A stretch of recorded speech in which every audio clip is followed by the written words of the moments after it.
Hello everyone, you are very warm welcome to our channel BL story teller. और आज मैं आपके साथ माय लवली शिज़ोन का नेक्स्ट पार्ट लेके आई हूँ। तो चलिए उसे शुरू करते हैं। लास्ट टाइम हमने देखा था कि बटरफ्लाई कह रही होती है कि शायद तुम्हें रियलाइज़ हो गया, ये इतना भी बुरा नहीं है।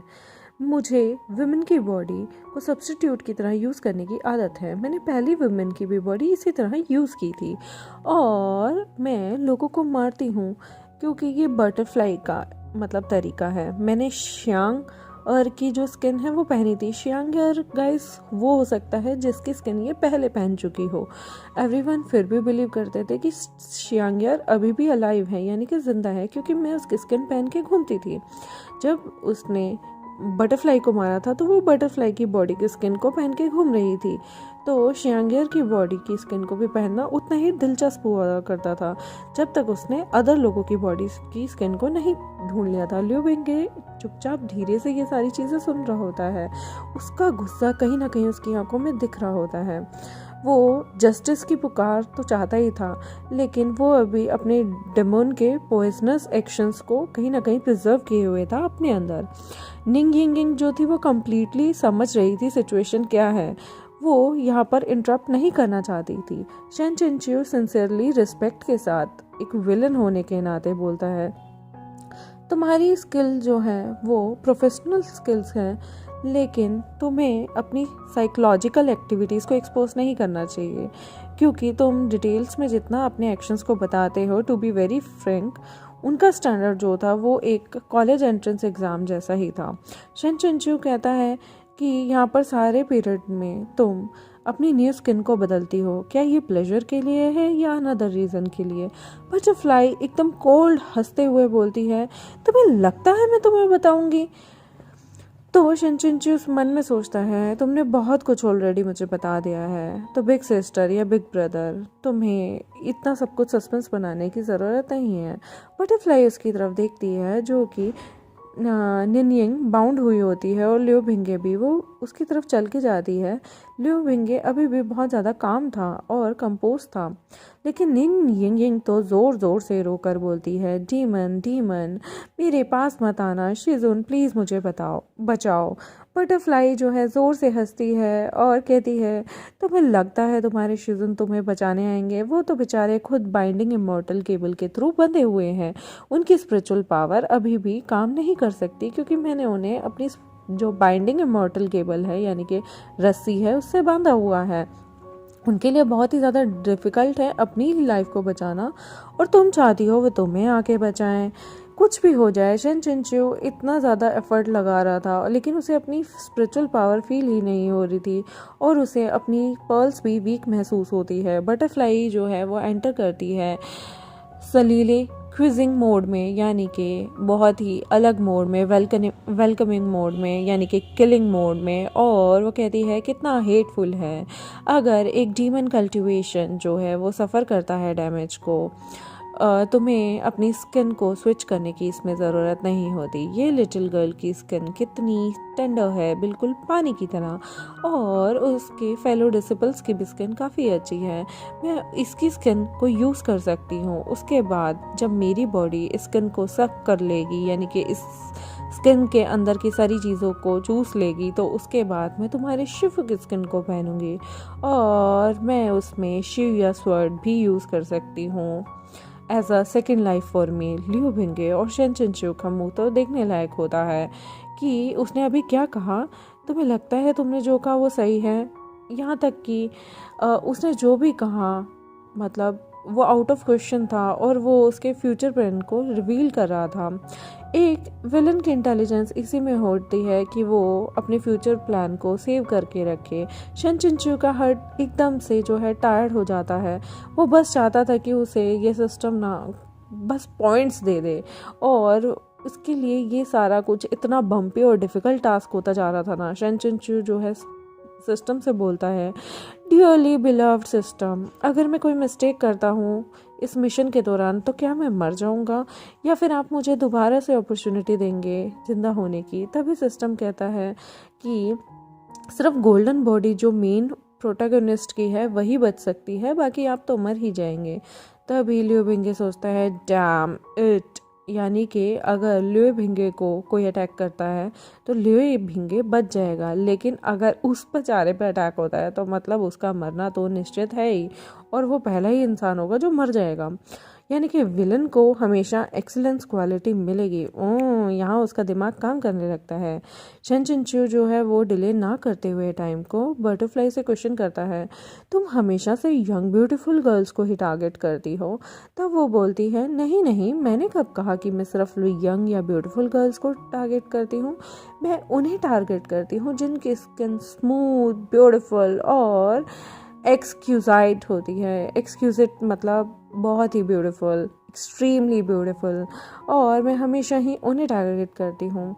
इसका मेन या वुमेन से कोई लेना देना नहीं। वो बहुत सारे जो मेन होते हैं उनकी स्किन इतनी ज़्यादा टेंडर नहीं होती जितनी कि वुमेन की होती है, और ओल्डर पर्सन की भी स्किन यानी कि वो किसी काम की नहीं होती as compare to young person. और ये बोलते हुए बटरफ्लाई जो है वो आगे की तरफ बढ़ती है। उसे कहीं ना कहीं चीज़ों की अवेयरनेस नहीं थी कि ये उससे क्यों पूछ रहा है। सडनली उसकी 2 आंखें एकदम ग्रीन में बदलती हैं और वो एनविश होती है। उसके एक्सप्रेशन भी उसके चेहरे पे दिखने लगते हैं। वो स्ट्रेच करती है अपने हाथों को जो कि पेंट होते हैं, और वो रब करती है शन चिंचू की अपर बॉडी पे। वो कहती है, कुछ भी हो जाए, जो इमॉर्टल कल्टीवेटर होते हैं ना वो बिल्कुल ही डिफरेंट होते हैं। इवन तुम एक आदमी हो लेकिन तुम्हारी स्किन कितनी स्मूथ डेलिकेट स्किन है। बहुत टाइम हो गया मैंने ऐसे आदमी की स्किन को यूज़ नहीं किया। शन चिंचू जो है उसे गूस बम्स आने लगते हैं कि आखिर एक लड़की उसकी स्किन पर हाथ फहरा रही है, और उसे बहुत ही अजीब सा लगने लगता है जब उसके हाथ उसकी अपर बॉडी पे फिर रहे होते हैं, लेकिन वो अपने चेहरे पे अभी भी एकदम कोल्ड जो है फीचर्स रखता है। वो कहीं ना कहीं जानता था कि ये तो बहुत ही अजीब सी सिचुएशन है। वो डिस्गस्टेड थी है क्योंकि उसके एक हाथ इधर उधर घूम रहे हैं और दूसरे हाथ पे उसे सिंपैथी हो रही है। ये डीमन बहुत ही ज़्यादा अजीब सा था। मतलब ये दिखने में मेल की भी स्किन यूज़ कर सकता है, मतलब कैसे यार। और वो सोचता है कि इस वुमेन की स्किन यूज़ करने से मतलब ये बंदी ठीक लग रही है, लेकिन अगर ये मेल की स्किन यूज़ करेगी तो ये इसकी साइकोलॉजिकल स्टेट में भी बहुत सारी एबनॉर्मलिटीज़ लेके आ सकता है। क्योंकि अगर यहाँ पे मेल की स्किन उसने पहनी होती और उसे टच करी होती तो कितना ही भद्दा लगता। और वो उसे देख रहा होता है कि ये वुमेन की जो फेस की स्माइल है ना वो कितनी चार्मिंग है। वो उससे टच हो रहा था, मतलब उसकी स्किन जो है, उसके हाथ जो है उसके शन चिंचू की स्किन को टच कर रहे थे, और शन चिंचू का जो फेस था ना वो एम्बैरसमेंट से भरा जा रहा था। वो अनकॉन्शियसली मतलब सुकड़ने लगता है, और तभी लियो भिंगे देखता है और वो नोटिस करता है कि उसके शिजुन जो है उन पर ये हरकतें कितना बिग इम्पैक्ट डाल रही हैं। पास्ट में उस जो शन चिंचू होता था वो बहुत ज़्यादा हाई और अनरिचेबल कोल्ड होता था, और वो बहुत ज़्यादा लोगों को सरकास्टिक वे में कमेंट करता था। लेकिन इस टाइम जिस शन चिंचू से वो मिला है वो बहुत ही अलग है। उसका जो फ्लश है वो स्प्रेड हो रहा है, उसका एटीट्यूड अलग लेवल पे है, और उसकी अपर बॉडी पे ये जो अनब्रेकेबल बाइंडिंग इमॉर्टल केबल है ना वो कितने सारे रेड मार्क्स छोड़ रही है। उसके जो जेड ब्लैक हेयर हैं वो इधर उधर बिखरे हुए हैं, और वो पूरी तरह से मतलब अजीब सा लग रहा है। लियो भिंगे का हार्ट जो है वो कहीं ना कहीं इस उलझन में होता है कि मेरे शिजुन के साथ क्या हो गया है। वो अगर तुम शन चिंचू से पूछो कि उसने इस तरह की उलझन वाली फीलिंग को कैसे वो व्यक्त कर सकता था, वो एक मैन था जो कि एक तरह से लगा लो कोई मूवी देख रहा हो और वो प्रोटैगनिस्ट को देख रहा था कि वो उसे किस तरह से देख रहा है। वो ज़ोर से चिल्लाना चाहता था कि ये भूत उसे टच कर रहा है, लेकिन वो बेचारा ऐसा कर नहीं सकता था। वो सिर्फ ऐसा लग रहा था जैसे कोई इंग्लिश टीचर ने ना उससे कोई क्वेश्चन पूछ लिया हो और वो बेचारा आंसर नहीं कर सकता। शन चिंचू एकदम से स्माइल करता है, तभी बटरफ्लाई कहती है, तुम इस तरह की स्माइल क्यों दे रहे हो? तभी वो धीरे से कहता है, मैं हंस रहा हूँ क्योंकि जो ये तुम मेरे चेस्ट को इस तरह से छेड़ रही हो ना, सच में यहाँ पर सिर्फ 3 पीपल हैं और तुम अभी तक सिर्फ बेस्ट स्किन को तो नोटिस ही नहीं कर पाए।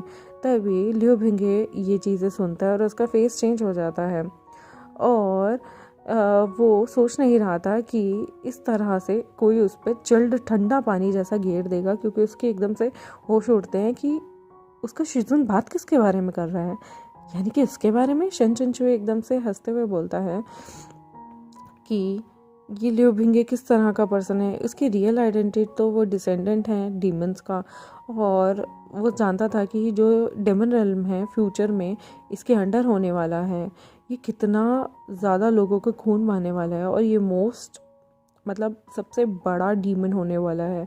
तो वो इसके बारे में क्या ही बोलेगा। और वो जानता था कि ये सिस्टम ना, अगर कोई मेन प्रोटैगनिस्ट को हार्म करेगा तो मेन प्रोटैगनिस्ट तो बच जाएगा, लेकिन अगर ये भूतनी इसे हार्म कर देगी तो ये तो मर ही जाएगा, और रियल लाइफ में ये वैसे भी मरा हुआ है। यहाँ पर तो सिर्फ इसकी एक तरह से आत्मा ही कैद है, तो इसे तो अब जन्नत ही नसीब होने वाली है। बटरफ्लाई उसकी तरफ देखती है और ऊपर से नीचे लियो भिंगे को ऑब्जर्व करती है। उसका अपीयरेंस बहुत काम था, उसका हार्ट जो था वो ज़ोर ज़ोर से धड़क रहा था, और कहीं ना कहीं वो जैसे खोया हुआ लग रहा था। इवन उसका सिर अगर तोड़ दिया जाए तो तब भी उसका फोकस कहीं ना कहीं शिफ्ट नहीं होगा। बटरफ्लाई कहती है, अगर तुम मुझे ट्रिक करने की कोशिश कर रहे हो तो मैं तुम्हें बता दूं कि मुझे झूठ बोलने वाले बंदे नहीं पसंद, और इस स्किन और बोन्स को देखकर मैं आराम से बता सकती हूँ कि इसमें कुछ भी नहीं है, क्योंकि वो बहुत सूखा कमज़ोर सा होता है। तो तुम इसे एक ऐसे कल्टीवेटर से कैसे कंपेयर कर सकते हो जो इमॉर्टैलिटी की राह पर हो। शन चिंचू अपना सिर हिलाते हुए हंसते हुए कहता है, हाँ, तुम्हारी आंखों का धोखा, तुम कितना भी देख लो एक कल्टीवेशन को, लेकिन तुम उस प्रॉपर एनवायरनमेंट को नोटिस ही नहीं कर पा रही। क्या तुमने कंसीडर किया इस पर्सन को? शन चिंचू, तुम्हें लगता है एक ऐसे ऑर्डिनरी से बच्चे को अपने ग्रुप में रख लेगा? क्यों ना मैं इस तरह के बच्चों को क्यों एक्सेप्ट करूं? हमारे यहाँ लाखों बच्चे आते हैं हमारे जो स्टेट है, सेक्ट है, उसमें पढ़ने के लिए, तो मैं इसे ही क्यों चुनूंगा? तुम्हें क्या लगता है चांग चियांग माउंटेन में हर साल कितने बच्चे आते होंगे, और उनमें से इसे चूज़ करना क्यों है? ये एक मिस्टीरियस प्रोसेस है कि हम इस तरह के बच्चों को क्यों चूज़ करते हैं, लेकिन हम इसे बाहर वालों को नहीं बता सकते। तो तुम समझ सकती हो कि ये कितना कैपेबल है। बटरफ्लाई इमिडिएटली मूव होती है, और वो एक गुड विलन थी। वो विलन्स की इंटेलिजेंस को जानती है, लेकिन उसकी इंटेलिजेंस काफ़ी लो होती है। वो कन्विंस हो जाती है और देखने लगती है। शन चिंचू तभी रुक जाता है, जैसे कि ये टाइम आ गया था गरम लोहे पे ज़ोर से पत्थर मारने का, और वह तभी कहता है, अगर तुम दूरदर्शी हो, तुम्हें उलझन हो रही है, तो मैं तुम्हें इजीली बताता हूँ।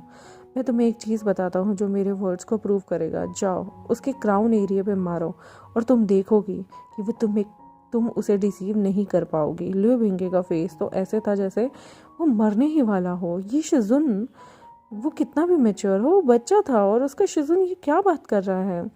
इस तरह की चीज़ें तो अडल्ट भी फेस नहीं कर सकते। वहाँ पर कुछ ही लोग थे जो इन चीज़ों को फेस करने वाले थे, और इस तरह के उसके चेहरे के एक्सप्रेशन चेंज हो जाते हैं। वो सिर्फ 14 ईयर ओल्ड है। शन चिंचू जो है वो ट्राई करता है कि वो लियो भिंगे की तरफ ना देखे, क्योंकि अभी उसने बहुत मोस्ट डिस्गस्टिंग चीज़ बोली थी। उसका दिल ज़ोर ज़ोर से धड़क रहा था कि वो एक बच्चे के सिर पर मारने के लिए बोल रहा है, लेकिन वो टेबल्स को टर्न करना चाहता था, और वो फ्यूचर में उसे रेस्क्यू करके बचा लेगा। तभी निन यिंगिंग जो है एकदम से डर जाती है। वो कहती है, शिजुन, आप ये क्या कह रहे हैं? क्या ये सच है? तभी शन चिंचू जो है उसका दिल एकदम सुकड़ने को हो जाता है। ऐसा लगता है जैसे उसके दिल में ना किसी ने ज़ोर से गोली मार दी हो। और वो तब एकदम से बोलता है, ये सच है या नहीं? तुम्हें एक बार ट्राई करना चाहिए कि अगर तुम इस बच्चे के हेड पे स्ट्राइक करती हो, ज़ोर से मारती हो, तो ये तुम्हें हरा पाता है या नहीं, और इसमें तुम्हारा क्या लॉस है? क्या तुम डर गई हो इसे हिट करने से?